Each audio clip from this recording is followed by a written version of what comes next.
Shri Gayatri tours and travels Chardham yatra complete travel plan. ఎవరికైనా phone చేసి అబ్బా అర్జెంట్ ఒక 10,000 కొట్టు అంటే ఇకపై ఆ డబ్బు అందడానికి గంట సమయం పట్టొచ్చు అని మీకు తెలుసా? ఏంటి సెకండ్లలో జరిగిపోయే ట్రాన్సాక్షన్కు గంట సేపు వెయిటింగ్ ఏంటి? డిజిటల్ ఇండియాలో మళ్ళీ వెనక్కి వెళ్తున్నామా అని ఆశ్చర్యపోతున్నారా? కాదు, మీ అకౌంట్ నుంచి మాయగాళ్ళు డబ్బులు లాగేయకుండా ఆర్బీఐ వేస్తున్న సరికొత్త ప్లాన్ ఇది. అయితే కంగారు పడకండి, ఈ గండం అందరికీ కాదులేండి. ఇదే కాదు, 70 ఏళ్లు దాటిన వృద్ధుల పేమెంట్స్ విషయంలోనూ మీ అకౌంట్లోకి వచ్చే భారీ సొమ్ము పైన ఆర్బీఐ ఒక కన్నేసి అయితే ఉంచబోతుంది. అసలు ఏంటి కొత్త ప్రతిపాదనలు, మీ డబ్బుకి కొత్త రూల్స్ ఎలా రక్షణగా మారబోతున్నాయి అనేది ఈ వీడియోలో నేను మీకు చెప్పే ప్రయత్నం అయితే చేస్తాను. ప్రస్తుతం సైబర్ క్రైమ్స్ ఏ రేంజ్లో ఉన్నాయో మనందరికీ తెలిసిన విషయమే. మాటలతో బురుడి కొట్టించి అకౌంట్ని అయితే ఖాళీ చేసేస్తున్నారు మాయగాళ్ళు. మోసపోయామని మనం గ్రహించేలోపే జరగాల్సిన నష్టం మొత్తం కూడా జరిగిపోతోంది. 2026 నాటికి ఈ ఆన్లైన్ మోసాలు 22,000 కోట్లు దాటే ఛాన్స్ ఉందని కూడా అంచనా వేస్తున్నారు.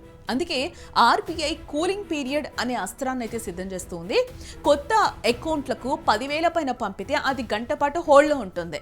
ఇక్కడ మీరు గమనించాలి, కొత్త అకౌంట్స్కి ఈ గ్యాప్లో మీరు మోసపోయామని అనుమానం వస్తే చాలు, వెంటనే ఆ ట్రాన్సాక్షన్ను మీరు రద్దు చేసుకునే వెసులుబాటు కూడా ఇక్కడ మీకు ఆర్బీఐ కల్పిస్తుంది.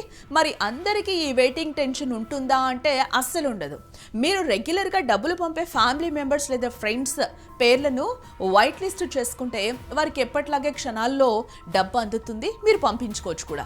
అంతేకాదు, కిరాణా షాపులో చేసే పేమెంట్స్, కరెంటు బిల్స్, అలాగే ఇన్సూరెన్స్ వంటి వాటికి ఈ రూల్ అస్సలు వర్తించదు. కేవలం మీరు మొదటిసారి ఒక కొత్త వ్యక్తికి పెద్ద అమౌంట్ పంపినప్పుడు మాత్రమే ఈ రక్షణ కవచం పనిచేస్తుందని కూడా ఇక్కడ ఆర్బీఐ క్లియర్గా అయితే చెప్తుంది. వృద్ధులే టార్గెట్గా సైబర్ దొంగలు ఈ మధ్య కాలంలో రెచ్చిపోతూ ఉన్నారు. అందుకే 70 ఏళ్లు పైబడిన వాడి కోసం ఆర్బీఐ ఒక స్పెషల్ సెక్యూరిటీ తెస్తూ ఉంది.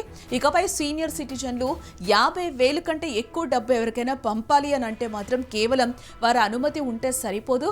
వారు ముందే ఎంచుకున్న ఒక నమ్మకమైన వ్యక్తి కూడా తన ఫోన్లో ఆ ట్రాన్సాక్షన్ను ఓకే చేయాల్సి ఉంటుంది. దీనివల్ల అమాయకంగా వృద్ధులు మోసపోయే ప్రమాదం ఇక్కడ తప్పుతుంది. మరొక పెద్ద మార్పు కూడా తీసుకొచ్చే ఆలోచన చేస్తూ ఉంది. అదే కిల్ స్విచ్. మన అకౌంట్లో ఏదో తేడా జరుగుతోందని అనుమానం వస్తే చాలు, బ్యాంక్ చుట్టూ తిరగాల్సిన పని లేదు. మీ యాప్లోనే ఉండే ఈ కిల్ స్విచ్ బటన్ నొక్కగానే మీ యూపీఐ అలాగే నెట్ బ్యాంకింగ్ డెబిట్ కార్డ్స్ అన్నీ ఒక్క సెకండ్లో ఆగిపోతాయి. అంటే మీ అనుమతి లేకుండా మీ అకౌంట్ నుంచి రూపాయి కూడా కదలదు అక్కడి నుంచి. అత్యవసర సమయాల్లో మీ ఖాతాను మీరే లాక్ చేసుకునే అద్భుతమైన ఆప్షన్ ఇది కదా. ఫోన్ పోయిన సమయంలో ఎవరైనా పేమెంట్స్ చేస్తున్నారని అనుమానం వస్తే ఇలా మనం చేయొచ్చు. డబ్బు పంపడమే కాదు, భారీగా డిపాజిట్ చేసినా ఈ కారదీస్తారు. ఏడాదికి 25 లక్షల కంటే ఎక్కువ నగదు మీ అకౌంట్లోకి వస్తే ఆ డబ్బు ఎక్కడి నుంచి వచ్చింది, ఎందుకు వచ్చింది అనేది బ్యాంకులు క్లియర్గా వెరిఫై చేస్తాయి. ఈ విప్లవాత్మక మార్పులపై మే 8, 2026 వరకు ఆర్బీఐ ప్రజల సలహాలను కూడా తీసుకుంటూ ఉంది. ఆ తర్వాతే వీటిపై ఫైనల్ నిర్ణయం కూడా వచ్చే అవకాశం కనిపిస్తుంది.